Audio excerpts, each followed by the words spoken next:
Hi, welcome to HardReset.Info channel. There you are in front of me Garmin Dash Cam Tandem, and now I'm gonna show you how to unpair this device from the smartphone Garmin Drive application.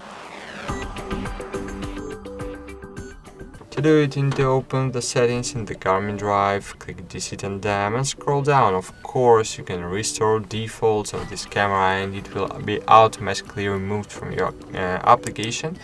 But you can just click forget device without removing any settings. And cool, that's it. Now you need to reconnect your device to the smartphone to make the pair again. But if you wanna make the pair again, you need to firstly remove the Bluetooth connection of these devices. You can see, okay, tandem, let's go to tandem for something. You need to forget it manually from from your smartphone settings.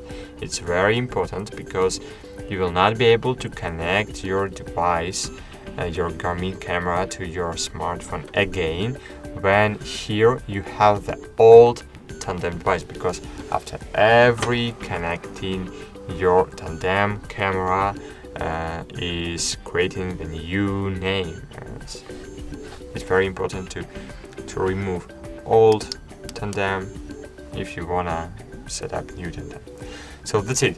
Thanks for watching. Like this video, subscribe to our channel, and bye. See you.